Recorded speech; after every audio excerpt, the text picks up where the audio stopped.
Dice así la palabra de Dios. Debemos siempre dar gracias a Dios por vosotros, hermanos, como es digno, por cuanto vuestra fe va creciendo y el amor de todos y cada uno de vosotros abunda para con los demás. Tanto que nosotros mismos nos gloriamos de vosotros en las iglesias de Dios, por vuestra paciencia y fe en todas vuestras persecuciones y tribulaciones que soportáis. Esto es demostración del justo juicio de Dios, para que seáis tenidos por dignos del reino de Dios, por el cual asimismo padecéis. Porque es justo delante de Dios pagar con tribulación a los que os atribulan, y a vosotros que sois atribulados, daros reposo con nosotros cuando se manifieste el Señor Jesús desde el cielo con los ángeles de su poder, en llama de fuego, para dar retribución a los que no conocieron a Dios ni obedecen al Evangelio de nuestro Señor Jesucristo, los cuales sufrirán pena de eterna perdición, excluidos de la presencia del Señor y de la gloria de su poder, cuando venga en aquel día para ser glorificado en sus santos y ser admirado en todos los creyentes, en todos los que creyeron, por cuanto nuestro testimonio ha sido creído entre vosotros. Por lo cual, asimismo, oramos siempre por vosotros, para que nuestro Dios os tenga por dignos de su llamamiento y cumpla todo propósito de bondad y toda obra de fe con su poder, para que el nombre de nuestro Señor Jesucristo sea glorificado en vosotros y vosotros en Él, por la gracia de nuestro Dios y del Señor Jesucristo. Vamos a orar. Incline tu rostro allí. Dios santo, Dios eterno, Dios justo y maravilloso, Dios de gracia eres tú, Señor, Dios de misericordia. Y confiado, Señor, en eso, en tus múltiples misericordias, en la abundancia de tu gracia, Señor, venimos delante de ti en este tiempo, Señor, pidiéndote que nos hables a través de este texto, Señor. Que sea tu Santo Espíritu hablando a nuestros corazones, Señor, enseñándonos tu palabra y generando fe, Señor, en nosotros, o aumentando nuestra fe también, para que, Señor, pongamos las verdades aquí contenidas por obra en nuestras vidas. Ayuda a cada uno de mis hermanos, Señor, que este texto sea de refrigerio para su corazón, pero también sea de exhortación, traiga arrepentimiento a nuestros corazones, Señor, y sobre todo traiga esperanza y gozo, Señor, porque tú eres un Dios que está obrando en medio de tu pueblo. Señor, te pido por mí, Señor, ayúdame, Señor, en mi debilidad. Ayúdame, Señor, a glorificar tu nombre en esta mañana. Que tu nombre sea glorificado por causa de esta exposición, Señor. Y que nuestras vidas sean transformadas, Señor. Esto te lo pedimos en el nombre de Jesús. Amén y amén. ¿Sí vio el tema ahí en la lectura? ¿De qué nos habló el tema? De los tesalonicenses en medio de las persecuciones y tribulaciones. Comencemos entonces nuestro sermón en esta mañana. En nuestro estudio anterior, donde comenzamos esta carta, el pasado domingo, en los versículos 1 y 2, vimos cómo Pablo inicia esta carta recordándole a los creyentes quiénes son y dónde están. Él les escribe a aquellos que están en Dios nuestro Padre y en el Señor Jesucristo. Y les desea gracia y paz, si se acuerda de eso. Por eso titulamos ese mensaje Seguros en el Padre y seguros en el Hijo, o seguros en el Padre y seguros en nuestro Señor Jesucristo. Y mis hermanos, esa verdad era profundamente necesaria para los tesalonicenses. Ellos vivían en medio de una sociedad hostil al Evangelio. Habían creído en Cristo, pero su fe no les había librado de las dificultades. Seguían enfrentando oposición, sufrimiento y aflicciones por causa de su fidelidad al Señor. Y aquí surge una pregunta que probablemente también ha surgido en el corazón de muchos creyentes a lo largo de la historia y en el corazón de muchos de los que estamos aquí hoy. Si Dios es mi Padre, ¿por qué sufro? Si Cristo reina sobre todas las cosas, ¿por qué continúan las tribulaciones? Nos hemos hecho a veces esa pregunta. Si pertenezco al Señor, ¿por qué mi vida sigue estando marcada por pruebas, por oposición, por dolor? Nos hemos hecho esas preguntas. Y hermanos, esa es una de las luchas más profundas del corazón humano. Con frecuencia podemos entender que Dios es soberano, que Dios es bueno, que Dios nos ama. Sin embargo, cuando las pruebas se prolongan, cuando las dificultades no terminan y cuando las aflicciones parecen multiplicarse, surge una pregunta que resume nuestra condición. No entiendo por qué sufro. Y mis hermanos, esa era en esencia la situación de los tesalonicenses. Ellos estaban soportando persecuciones y tribulaciones y necesitaban comprender que sus sufrimientos no eran evidencia del abandono de Dios, ni mucho menos una señal de que sus enemigos estaban triunfando, ni una contradicción de las promesas de Dios. Ellos necesitaban comprender. Por eso, hermanos, en segunda a los tesalonicenses, en nuestro pasaje de hoy, versos 3 al 12, Pablo les enseña cómo deben interpretar sus aflicciones a la luz de los propósitos de Dios. Eso es lo que Pablo nos va a enseñar hoy.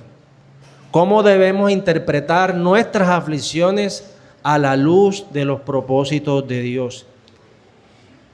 Y mis amados hermanos, el mensaje central de este pasaje es este. Anótelo si quiere. Dios utiliza las persecuciones y tribulaciones de su pueblo, o resúmalo, Dios utiliza las aflicciones de su pueblo para manifestar la realidad de su obra salvadora. Número 1.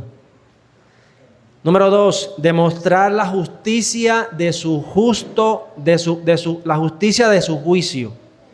Número 3, prepararlos para su reino. Y número 4, conducirlos hacia la glorificación final de Cristo.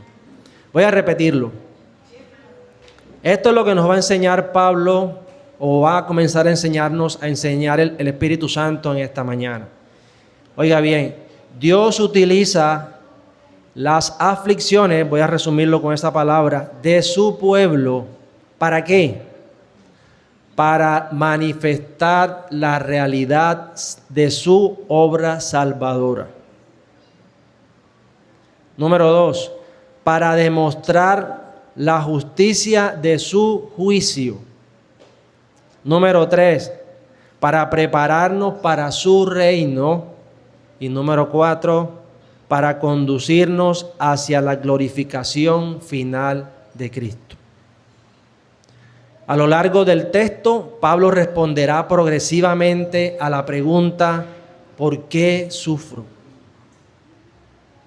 Mostrándonos en primer lugar que Dios manifiesta su obra salvadora en medio de las persecuciones y tribulaciones, haciendo crecer la fe y el amor a su pueblo. Demostrándonos que a través de las tribulaciones y las aflicciones va produciendo paciencia y fe que dan testimonio de su obra. Va a mostrarnos, en tercer lugar, que Dios usa, eso no lo estén anotando yo, eso lo vamos a ver a lo largo. En tercer lugar, vamos a ver que Dios usa las persecuciones y las tribulaciones de su pueblo para manifestar su justo juicio y prepararnos para su reino. En cuarto lugar, Dios nos mostrará a lo largo de este pasaje que Dios manifestará plenamente su justo juicio cuando Cristo venga. ¿Y para qué? Para dar reposo a su pueblo y retribución a sus adversarios. Y por último, Pablo nos estará hablando que Dios prepara a su pueblo para la venida de Cristo. ¿Cómo? Obrando en él una vida digna de su llamamiento y orientándolos hacia la gloria del Señor Jesucristo. Por todo lo anterior, mis hermanos, el sermón se titula No entiendo por qué sufro. Ese es el título de nuestro sermón. No entiendo por qué sufro. Y tenemos 5 puntos, pero hoy vamos a ver nada más 2 puntos. Los 2 primeros puntos. Esto, si quiere, puede anotarlo. Primer punto, no entiendo por qué sufro. Primer punto, sufres porque Dios está haciendo crecer tu fe y tu amor. Y segundo punto que veremos hoy. Primer punto, sufres porque Dios está haciendo crecer tu fe y tu amor.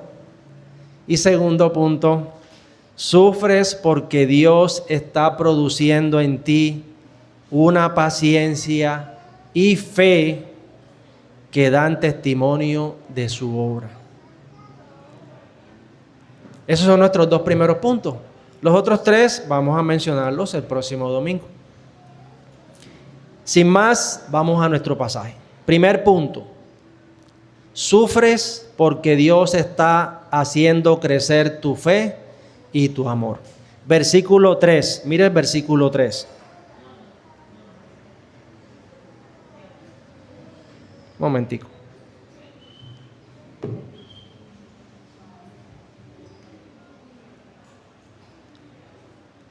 El apóstol Pablo comienza esta sección diciendo: debemos siempre dar gracias a Dios por vosotros, tesalonicenses, hermanos, como es digno, por cuanto vuestra fe va creciendo y el amor de todos y cada uno de vosotros abunda para con los demás. Fíjese bien que Pablo no empieza hablando directamente de las tribulaciones, aunque ellas están presentes en toda esta sección de la carta. Tampoco llama su atención inicial hacia la intensidad del sufrimiento. Tampoco. Hermanos, lo primero que llama su atención Pablo es a la obra de Dios que está ocurriendo en medio de ese sufrimiento. ¿Sí ve? Y por eso dice que deben dar gracias a Dios. Pablo no afirma simplemente que está agradecido por los tesalonicenses, sino que está agradecido a Dios por ellos. Y la razón es clara. Lo que está observando en esta iglesia no puede explicarse únicamente por capacidades humanas. El crecimiento espiritual que contempla, que Pablo está viendo, es una obra divina. Ahora, cuando Pablo dice que debe dar gracias como es digno, está afirmando que esta acción de gracia es apropiada, que esta acción de gracia es correcta, que esta acción de gracia es necesaria. ¿Y por qué? Porque sería impropio, hermanos, guardar silencio ante una evidencia tan clara, pero tan clara, de la gracia de Dios obrando en estos creyentes. Mis hermanos, cada vez que el apóstol Pablo contempla o contemplaba el estado espiritual de estos creyentes, reconoce que Dios está obrando en ellos de manera extraordinaria. Pablo ve eso en eso. Y esto es importante porque nos muestra desde el principio, hermanos, cómo debemos interpretar las pruebas. ¿Escuchó eso? Esto nos enseña desde el principio a cómo debemos interpretar las pruebas. ¿Por qué? Hermanos, con frecuencia, cuando vemos a otros atravesando sufrimientos, nuestra tendencia natural es pensar que Dios lo ha abandonado o que nada bueno está pasando o está ocurriendo. Sin embargo, hermanos, Pablo mira a una iglesia perseguida y ve razones para agradecer. Lo que para muchos hermanos podría parecer una señal de fracaso, para él es evidencia de la obra de Dios. Pero ahora observe, hermano, observe cuidadosamente cuáles son esas evidencias que Pablo está viendo. Y mire, él menciona primero que vuestra fe va creciendo. Mire su Biblia. Verso 3. Él menciona primero que damos gracias a Dios. ¿Por qué? Porque vuestra fe va creciendo. Y la expresión que utiliza Pablo allí comunica la idea, hermano, de un crecimiento abundante y continuo. No se trata de una fe estancada, ni de una fe que apenas sobrevive. Hermano, es una fe que se desarrolla, madura y se fortalece. Hermano, y lo sorprendente es que este crecimiento ocurre precisamente en un contexto ¿de qué? De alegría, de abundancia, de gozo. Bueno, gozo sí había. En un contexto de persecución y tribulación. Allí esa fe está ¿qué? Desarrollándose, madurándose, fortaleciéndose. Ilustremos esa fe que se desarrolla, que madura y se fortalece. Mírelo de la siguiente manera. Piensa, hermano, piensa ahora mismo en un árbol recién sembrado. Cuando lo vemos pequeño, podríamos pensar que crecerá mejor si siempre disfruta de días soleados, sin viento y sin tormenta. ¿Verdad que sí? Yo tengo uno frente a mi casa, un olivo que sembré hace como 9 años y solamente está así. Ese árbol demora para crecer. Entonces piense que usted sembró un árbol y usted cree que él va a crecer si tiene días soleados siempre y no hay viento, sin tormentas, que no hay nada que le estorbe. Sin embargo, hermanos, los expertos en agricultura explican que cierto nivel de viento es necesario para fortalecer el tronco y profundizar las raíces. ¿Cómo le parece? Cuando el viento golpea el árbol, este se ve obligado a aferrarse más firmemente al suelo. Sus raíces descienden más profundamente y su estructura se fortalece. El árbol no solo crece en tamaño, también madura y adquiere la capacidad de soportar tormentas mayores en el futuro. Pues, hermanos, algo parecido sucede con la fe cristiana. Una fe inmadura puede existir en tiempos de tranquilidad, pero las pruebas, hermanos, obligan al creyente a depender más de Dios, a buscarlo con mayor intensidad y a aferrarse con más fuerza ¿a qué? A sus promesas. Así la fe, hermanos, no solo crece en cantidad, también madura y se fortalece. Y eso es precisamente lo que Pablo está observando en los tesalonicenses. ¿Oyó? Las persecuciones no destruyeron su fe.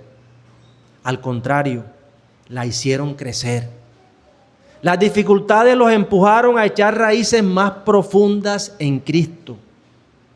Y por eso Pablo puede decir que su fe va creciendo cada vez más. Hermanos, y es que humanamente esperaríamos lo contrario, ¿verdad? Podríamos pensar que la presión destruiría la confianza en Dios. Sin embargo, hermanos, a pesar de, el Señor utiliza precisamente esas circunstancias para fortalecer la dependencia de su pueblo, la dependencia en Él. Y escuche esto con atención. La fe crece cuando aprende a apoyarse más plenamente en las promesas de Dios que en las circunstancias visibles.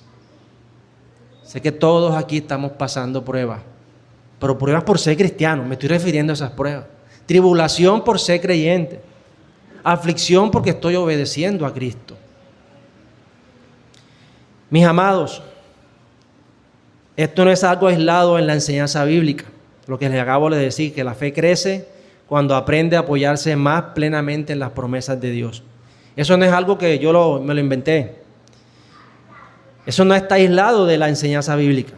Santiago, en el capítulo 1, versos 2 y 3 dice, Santiago escribe que la prueba de la fe produce paciencia. Y eso es perseverancia, como veremos más adelante. ¿Perseverancia en qué? Perseverancia en hacer la voluntad de Dios a pesar de las pruebas.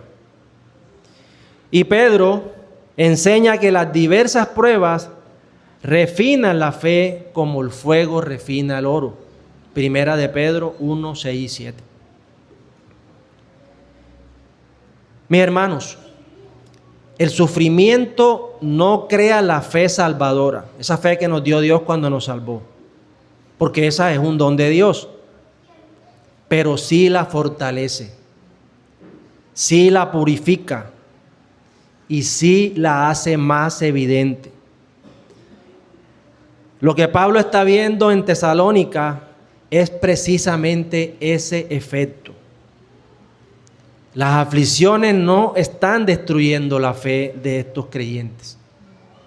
Están siendo utilizadas por Dios para hacerla crecer. ¿Oíste, mi hermano?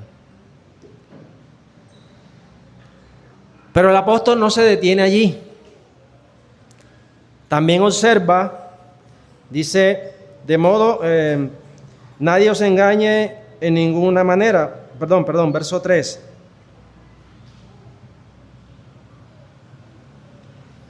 Debemos siempre dar gracias a Dios por vosotros, hermanos, como es digno, por cuanto vuestra fe va creciendo. Y ahora dice, y el amor de todos y cada uno de vosotros abunda para con los demás. Entonces les decía que Pablo no se detiene allí. Él también observa que en medio de las pruebas, que en medio de las tribulaciones, el amor de todos y cada uno de vosotros, ¿dice qué? Abunda para con los demás.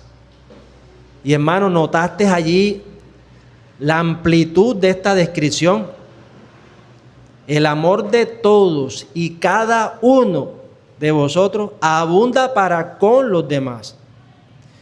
De modo que Pablo no habla solamente de algunos creyentes especialmente maduros. Habla de todos y cada uno. ¿Sí ves la amplitud? El amor mutuo, hermanos, esta parte es hermosa. El amor mutuo se estaba extendiendo por toda la congregación. Mientras la persecución venía desde afuera, oiga esto, la unidad y el afecto cristiano crecían dentro de la iglesia. Hermoso, hermano. Y esto también es una obra de gracia de Dios. Es Dios obrando, hermano, en esa congregación. El sufrimiento muchas veces tiene el efecto de revelar lo que hay en el corazón. En algunos casos produce egoísmo, aislamiento, amargura. Pero cuando Dios está obrando en su pueblo, las pruebas producen un amor más profundo hacia los hermanos. ¿Oyó? Y hermano, piense en lo que esto significaba para los tesalonicenses. Póngase en sus zapatos. Póngase en sus zapatos un momentico. Ellos estaban siendo rechazados por el mundo. Oiga bien, pero al mismo tiempo estaban unidos más estrechamente entre sí. Mientras sufrían oposición externa, Dios estaba fortaleciendo los vínculos internos de la iglesia. La tribulación no estaba destruyendo la comunión, estaba contribuyendo a profundizarla. ¿Oyó? Así obra el Señor, hermanos. Así obra Dios. Muchas veces utiliza las dificultades para enseñarnos a depender más de Él y a servir más sacrificialmente a los demás. Mis amados, escuchen esto que les voy a decir. Presta atención. Lo que el texto está diciendo es que la presencia del sufrimiento no debe evaluarse únicamente por el dolor que produce. ¿Escuchó eso? El sufrimiento no debe evaluarse únicamente por el dolor que produce, sino también por el fruto espiritual que Dios está produciendo mediante él. Fe y amor. Pablo no niega la realidad de las aflicciones. Tampoco minimiza el dolor de los creyentes. Sin embargo, dirige la atención hacia una realidad más profunda. ¿Cuál realidad, hermano? Mientras ellos sufren, Dios está obrando. Mientras enfrentan oposición, Dios está fortaleciendo su fe. Mientras experimentan tribulación, Dios está haciendo abundar su amor. Nuevamente, hermano, esto es precioso. Y aquí, hermano, encontramos una respuesta inicial a la pregunta que da título a nuestro sermón. Cuando un creyente dice, no entiendo por qué sufro, muchas veces supone que el sufrimiento es incompatible con el amor de Dios. ¿Cierto que sí? Pero Pablo responde mostrando exactamente lo contrario. En ocasiones, Dios utiliza el sufrimiento como el escenario donde su gracia se manifiesta con mayor claridad. Su gracia es su favor inmerecido, su poder obrando en nuestros corazones. Lo que los tesalonicenses estaban experimentando no era evidencia del abandono divino, no, sino evidencia de la actividad divina en sus vidas. Por lo anterior, hermanos, podemos decir, anote esta verdad, Dios manifiesta su obra salvadora en medio de las persecuciones y tribulaciones. ¿Cómo? Haciendo crecer la fe y el amor de su pueblo. Ahora, habiendo visto que Dios utiliza las tribulaciones para fortalecer la fe y hacer abundar el amor, el texto nos lleva a considerar una segunda evidencia de su obra salvadora. La perseverancia y la firmeza que producen aquellos que continúan soportando el sufrimiento por causa de Cristo. Así llegamos a nuestro segundo punto. ¿Cómo se titula el sermón? No entiendo por qué sufro. Número 2.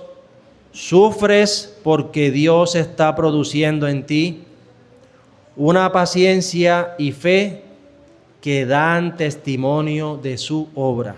Mire el versículo 4. Verso 4.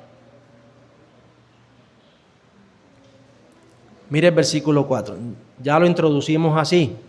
Habiendo visto que Dios manifiesta su obra salvadora, haciendo crecer la fe y el amor de su pueblo, El apóstol Pablo avanza un paso más a su argumento y nos muestra, hermanos, otro fruto que Dios produce a través de las aflicciones. En el versículo 4 escribe o dice, mire su Biblia, tanto que nosotros mismos nos gloriamos de vosotros en las iglesias de Dios, por vuestra paciencia y fe en todas vuestras persecuciones y tribulaciones que soportáis.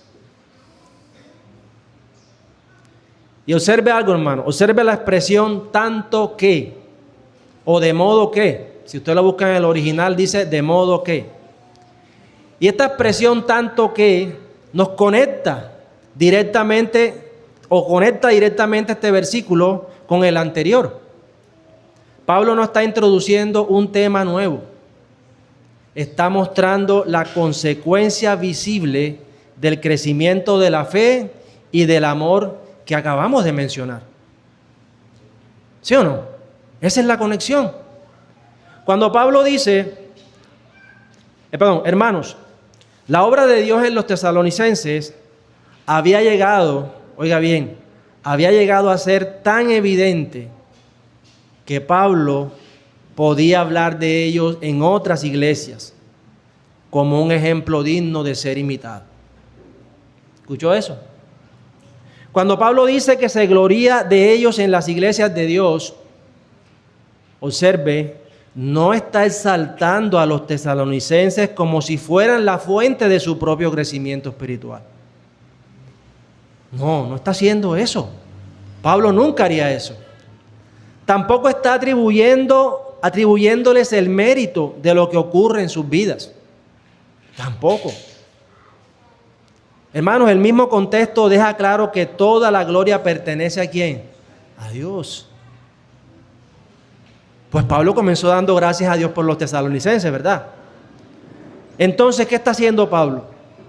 Lo que Pablo está haciendo es señalar públicamente, oiga bien, la evidencia de la gracia divina.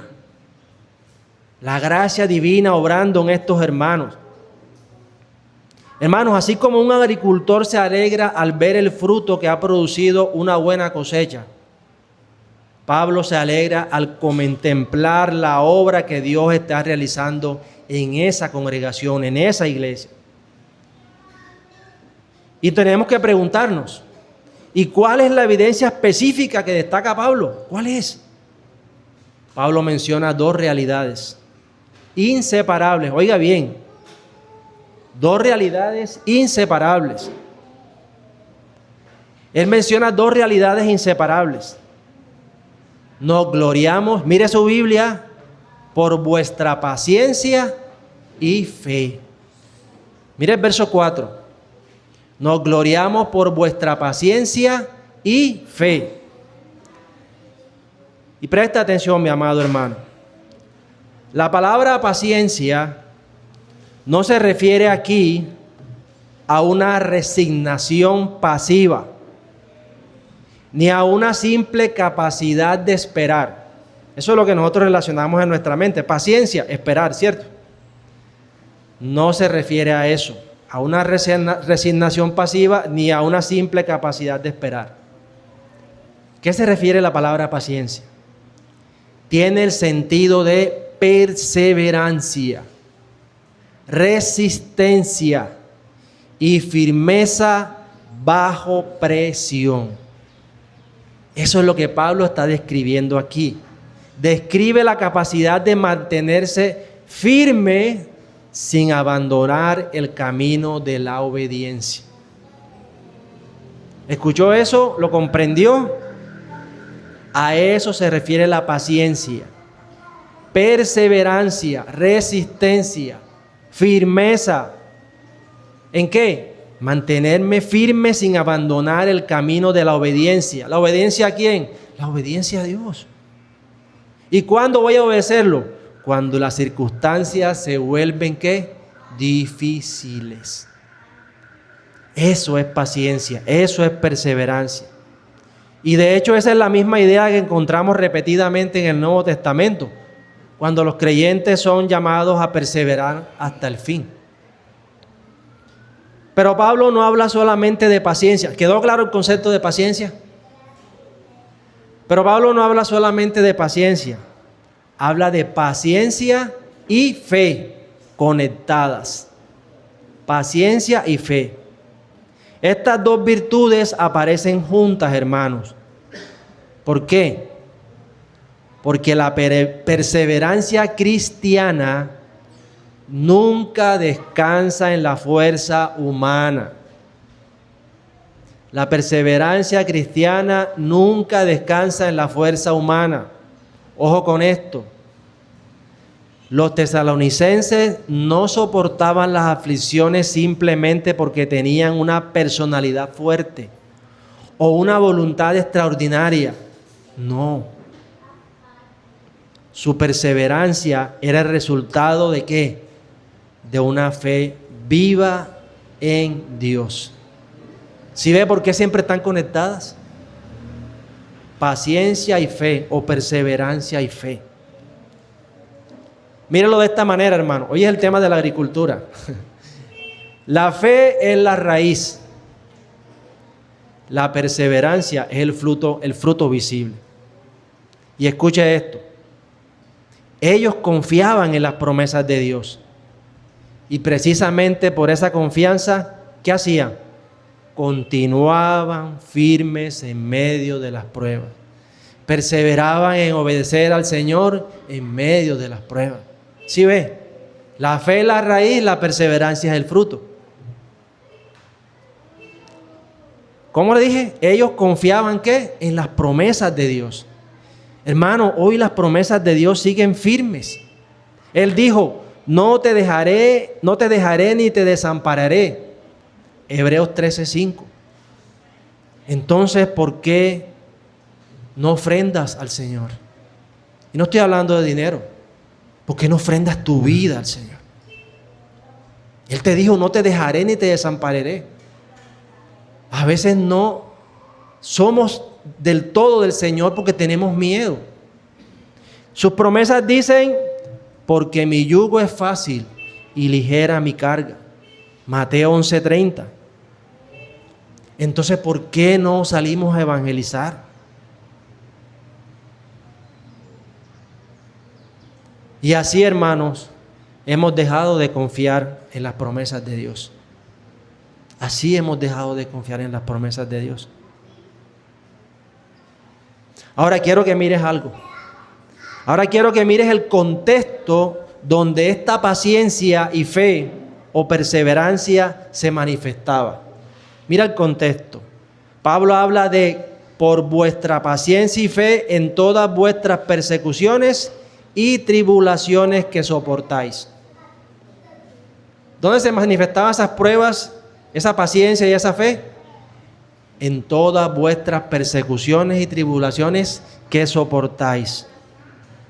Y hermano, la palabra persecuciones allí enfatiza la oposición proveniente de otra persona. Había individuos que rechazaban el evangelio y hostigaban a quienes lo habían abrazado, así como pasa hoy. ¿Qué significa persecución? Él enfatiza la oposición proveniente de otra persona. Por su parte, la palabra tribulaciones amplía el panorama e incluye toda clase de aflicciones, presiones y sufrimientos asociados a su fidelidad a Cristo. Si tú estás padeciendo por ser mal hablado, no estás padeciendo por causa de Cristo. Si tú estás padeciendo por causa de tu pecado, por dar un mal testimonio de Cristo, no estás sufriendo por causa de Cristo. Aclaramos eso. Son aflicciones, son presiones, son sufrimientos asociados a tu fidelidad a Cristo, asociadas a tu querer hacer la voluntad de Dios, asociadas a tu vida piadosa. Siempre se los explico. Piadosa, vivo en pos de Dios. Cada decisión la paso por el filtro de su palabra. ¿Le agrada a Dios lo que voy a decir? ¿Le agrada a Dios lo que estoy pensando? ¿Le agrada a Dios lo que voy a hacer? ¿Necesito la ayuda de Dios en esto, en lo otro? ¿Necesito la ayuda de Dios en mi pecado? Eso es una vida piadosa. Entonces, mi sufrimiento tiene que estar ligado, las presiones tienen que estar ligadas, las aflicciones tienen que estar ligadas, asociadas a mi fidelidad a Cristo. Y hermanos, lo notable es que Pablo no presenta a estos creyentes como personas que ocasionalmente enfrentaban dificultades. Los presenta como creyentes que estaban viviendo continuamente bajo ellas. Y es que, hermanos, si tú vives como Cristo, continuamente recibirás presiones, nacerán presiones sobre ti, continuamente. Si tú vives como Cristo, hablas como Él, andas como Él anduvo, necesariamente encontrarás lo mismo que Cristo encontró en la tierra: rechazo y finalmente muerte. Ahora, no te estoy diciendo que vivas en contra de todo lo que las personas dicen. Te estoy diciendo que cuando te expreses, expresa lo que la Biblia dice. Compórtate como Dios dice. ¿Ok? Entonces, estos tesalonicenses enfrentaban ¿qué? O vivían continuamente bajo esas presiones. Sin embargo, el énfasis, hermanos, del versículo no está en la intensidad de las pruebas, no, sino en la perseverancia que Dios estaba produciendo en medio de ellas. Ese es el énfasis del versículo. Lo extraordinario no es solamente que sufrían, sino que seguían creyendo. Lo admirable no es solamente que enfrentaban oposición, sino que permanecían fieles. Y lo que llama la atención de Pablo, hermanos, es que las persecuciones no estaban destruyendo su confianza en Dios. Por el contrario, estaban revelando la autenticidad de esa confianza. Ellos perseveraban en obedecer a Dios porque creyeron sus promesas. ¿Y quién los hacía perseverar? Dios los hacía perseverar en su promesa. Piensa en esto por un momento. Oiga bien, muchas personas pueden profesar fe cuando todo marcha bien. Es relativamente fácil hablar de confianza en Dios cuando no existe oposición ni sufrimiento.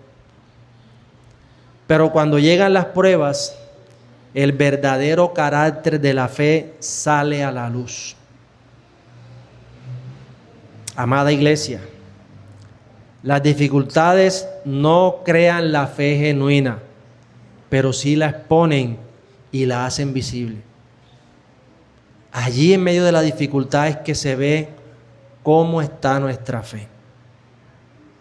Así como de la misma manera el fuego revela la calidad de un metal, las tribulaciones revelan la realidad de la obra de Dios en el corazón de sus hijos. Por eso Pablo puede hablar de los tesalonicenses ante las demás iglesias. Hermanos, ellos se habían convertido en una demostración viva del poder sustentador de la gracia de Dios. Oye, Pablo no está elogiando a los tesalonicenses, está elogiando lo que Dios está haciendo en ellos en medio de sus circunstancias. Cada día que permanecían firmes bajo la presión del sufrimiento era un testimonio de que Dios estaba obrando en ellos. Eso es lo que quiero que te grabes. Cada acto de perseverancia mostraba que la fe que profesaban era real. Cada tribulación soportada revelaba que la mano de Dios los estaba sosteniendo. Y mis amados, aquí encontramos otra respuesta a la pregunta: no entiendo por qué sufro. Muchas veces pensamos que el propósito principal de Dios es librarnos inmediatamente de toda aflicción. ¿Sí o no? Pensamos eso. Yo soy uno de esos. Sin embargo, este texto nos muestra que Dios también tiene el propósito de producir algo en nosotros mediante esas aflicciones. Él está formando una perseverancia que da evidencia de su gracia, de su poder. Está fortaleciendo una fe que se hace visible precisamente cuando atraviesas el fuego de la prueba. Lo que parece una señal de debilidad puede convertirse en una demostración poderosa de la obra de Dios. Anote esto. Por lo anterior, podemos decir: Dios manifiesta su obra salvadora en medio de las persecuciones y las tribulaciones, produciendo paciencia y fe que dan testimonio de su obra. O si quieres puedes colocar: produciendo perseverancia que dan testimonio de su obra. Porque ¿qué aprendimos hoy? Que la paciencia y la perseverancia, ¿qué? Van juntas. Perseveramos no porque seamos fuertes, perseveramos porque Dios nos da la fe. Hermanos, estos son nuestros 2 puntos para el día de hoy.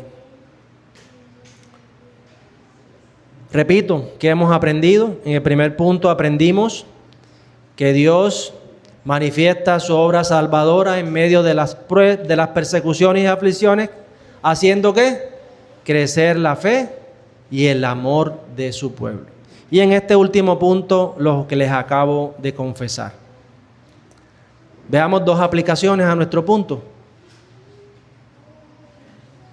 Primera aplicación. Amada iglesia y amigo que estás aquí, si hoy estás atravesando una prueba, no midas la fidelidad de Dios por la ausencia de sufrimiento, sino por la presencia de su obra en tu vida. Pregúntate, hermano, ¿mi fe está creciendo? ¿Amo más a Cristo que antes? Oiga, mira cómo comenzamos. Si hoy estás atravesando una prueba, no midas la fidelidad de Dios por la ausencia de sufrimiento, no, sino por la presencia de su obra en tu vida. Por eso, en medio de la prueba, ¿qué tienes que preguntarte? ¿Mi fe está creciendo? ¿Amo más a Cristo que antes? ¿Amo más a los hermanos que antes?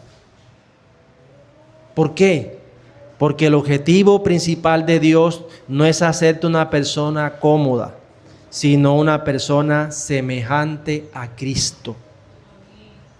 Nuestro Señor, hermanos, fue perfeccionado en obediencia mediante el sufrimiento. Hebreos 5:8. Y quienes le pertenecen son conformados a su imagen por el mismo camino. Mira a Cristo. Él es el autor y consumador de la fe. La misma mano que sostuvo su humanidad en la cruz es la que sostiene hoy tu fe en medio de la aflicción. Segunda aplicación. Cuando permaneces firme en medio de la prueba, estás predicando un sermón que muchas veces vale más que 1000 palabras. ¿Escuchaste eso? El mundo puede discutir tus argumentos, pero no puede ignorar una fe que persevera cuando todo invita a abandonar. Cristo mismo dio testimonio perfecto de confianza en el Padre cuando fue rechazado, humillado y crucificado. Entonces, hermanos, cada vez que sigues creyendo en medio del dolor, reflejas algo de la belleza de tu Salvador. Por eso no desperdicies tu sufrimiento quejándote continuamente. Úsalo para mostrar que Cristo vale más que la comodidad, la salud, la aprobación de los hombres o las circunstancias favorables. Por último, a los amigos que me ven y los amigos que nos visitan, quizás hoy nos visita alguien que al escuchar este mensaje piensa: yo también sufro, pero no tengo la esperanza de la que habla este texto. Y precisamente aquí encontramos la diferencia más grande entre el creyente y el incrédulo. Los dos sufren, los dos enfrentan enfermedades, los dos enfrentan pérdidas, los dos enfrentan aflicciones, pero para el creyente el sufrimiento tiene propósito, porque Dios lo usa para su bien eterno. Para quien permanece lejos de Cristo, entonces el sufrimiento es apenas una anticipación de un juicio más terrible, mucho más terrible. ¿Te ve la diferencia? Para el creyente el sufrimiento tiene propósito, porque Dios lo usa para su bien. Para el incrédulo, el sufrimiento es apenas un anticipo de un juicio más terrible. Observa lo que dice este pasaje. Cuando leímos el pasaje, en los versos finales, dice, versos 9 y 10, cuando Cristo venga, dará reposo a su pueblo, pero también dará retribución a quienes no conocen a Dios ni obedecen el Evangelio. Ellos sufrirán eterna perdición, excluidos de la presencia del Señor. ¿Estás viendo ese panorama? Muy oscuro. Y hermanos y amigos, esa es una advertencia solemne, pero también es una invitación gloriosa. Porque el mismo Cristo que vendrá como juez, vino primero como Salvador. El Hijo de Dios tomó nuestra naturaleza, vivió la vida justa que nosotros no hemos vivido, murió en la cruz cargando el castigo de los pecados, resucitó al tercer día venciendo al pecado, a la muerte y al infierno.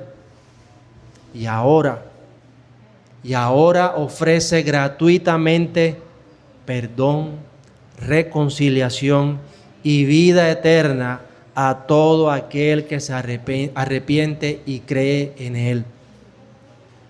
Amigo, la pregunta no es si sufrirás. La pregunta es, ¿sufrirás solo o sufrirás unido a Cristo? ¿Enfrentarás el día final como enemigo suyo o como uno de aquellos en quienes Él será glorificado y admirado y a quienes le dará reposo?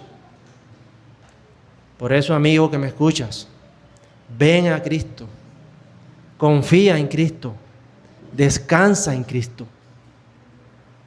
¿Sabes por qué?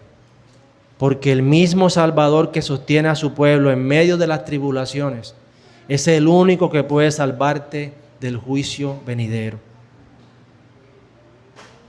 Y sabes que también, y todo aquel que viene a Él jamás será echado fuera. Oremos. Señor, gracias te damos. Gracias por tu palabra, Señor. Te pedimos, Señor, que nos perdones, Señor, si en medio de las aflicciones no habíamos alcanzado a vislumbrar tus propósitos, hacer que nuestra fe crezca, que nuestro amor abunde, formar en nosotros, Señor, o hacer que la paciencia y la fe sean aplicadas en medio de las persecuciones y las pruebas que soportamos. Perdónanos, Dios, si ha habido queja en nuestro corazón. Perdónanos, Dios. Y te damos gracias por ayudarnos a entender tus propósitos a través del sufrimiento. Te damos gracias porque hemos visto, Señor, cómo obras tú en tu pueblo en medio de la aflicción. Gracias, Señor, porque hoy entiendo, Señor, hoy entiendo, Padre, que tú estás obrando a través de mi prueba, a través de mi aflicción. Gracias, Dios, gracias por hacerlo. Gracias por formarme cada vez más al carácter de Cristo a través de las pruebas. Gracias, Señor, porque me ayudas a perseverar obediente, Señor, en medio de la aflicción. Gracias, Padre, te damos. Y, Señor, te pido, Señor, que a los amigos, Señor, que están aquí, que han escuchado este mensaje, seas tú, Señor, haciéndoles comprender, Señor, que su sufrimiento no hace parte de lo que tú estás haciendo a ellos como formar el carácter de Cristo, sino que el sufrimiento y la prueba que están atravesando hace parte de tu justo juicio, Señor. Y que cuando tú vengas, Señor, si no obedecen a Cristo y al Evangelio, Señor, ese justo juicio se consumará en una condenación eterna. Pero asimismo, hazle ver, Señor, que ese Cristo que va a venir por segunda vez como juez, ya vino como Salvador y que está allí para que corran a Él en arrepentimiento y fe. Gracias te damos, Padre. En el nombre de Jesús te hemos orado. Amén y amén.